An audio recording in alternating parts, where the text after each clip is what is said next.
Salut à vous chers téléspectateurs et bienvenue à l'émission à cœur grand ouvert sur le Roi Clovis Télévision. Je ne vous dis pas, c'est grave. La sorcellerie en plein jour dans une école primaire. Yo! Écoutez l'histoire de Madame Gassa. Vous êtes abonné déjà à cette chaîne, n'est-ce pas? Madame Dika. Lynn Rose, lisez l'histoire, on écoute. Salut à tous les téléspectateurs de Le Roi Clovis Télévision. Je suis Madame Dika, enseignante dans une école primaire publique de Bonabéry à Douala au Cameroun.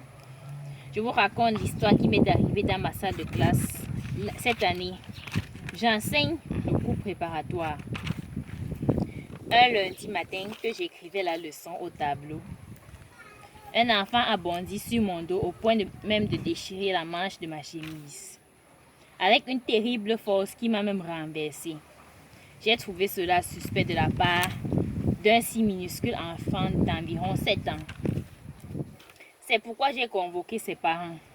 Le lendemain matin, son père est venu. Je lui ai expliqué cependant que cet enfant était là.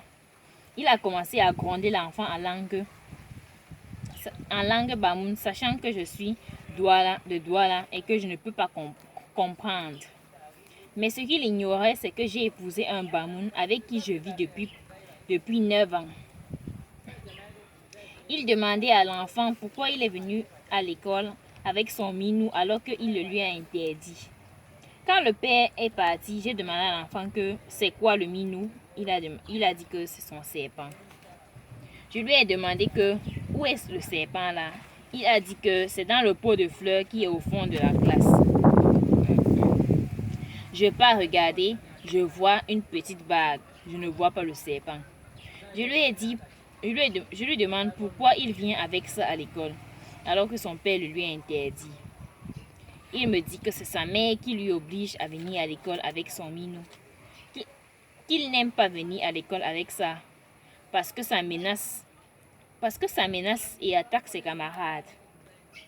Il les blesse même parfois. J'étais abasourdie par cette histoire et je suis sortie pour aller raconter ça à la directrice. À mon retour en classe, j'ai constaté que les élèves étaient très effrayés par moi. J'ai essayé de m'approcher vers un enfant. Il avait peur au point où il a commencé à pleurer. J'ai essayé d'interroger les autres qui m'ont fait savoir que c'est cet enfant propriétaire du serpent qui a dit aux autres élèves que la maîtresse que vous voyez là est une sorcière et que ses cheveux se transforment souvent en feu.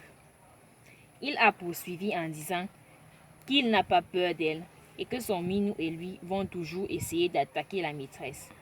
Un jour, ils vont réussir. Vous voyez comment le diable a gagné le monde. Un enfant de 7 ans à qui on a déjà inculqué la sorcellerie pour détruire sa vie et celle des autres. Cet enfant étant sorcier inverse la tendance pour convaincre les autres que c'est plutôt moi qui suis sorcier. Vous voyez comment on sème la confusion. C'est comme ça que les vrais sorciers profitent pour agir en douce. Ils font tout pour qu'on les regarde d'un bon œil et voient d'un mauvais œil les gens qui ne sont pas sorciers.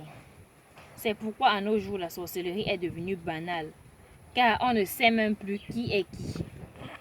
Je vous le dis en vérité, méfiez-vous des gens très souriants, accueillants, toujours prêts à créer l'amitié avec tout le monde. Ils veulent qu'on les voie d'un bon œil afin qu'ils profitent pour assouvir leurs désirs du mal dans l'ombre, sans pouvoir être soupçonnés de quoi que ce soit. Ils sont des fins manipulateurs de gens. Ils veulent qu'on dise du bien d'eux alors que la personne simple s'en fout du mal qu'on puisse dire de lui, car il a la conscience tranquille. La violence et la méchanceté ont envahi les cœurs des humains sur terre. Mais malgré cela, Dieu est présent et tend la main à ceux qui veulent marcher sur le chemin de la justice et de la vérité. Cet enfant m'a attaqué avec son serpent et la présence de l'Esprit de Dieu en moi lui a fait voir le feu et il conclut que je suis une sorcière. Je fortifie au jour le jour ma foi en Dieu qui me protège et je m'abandonne à lui.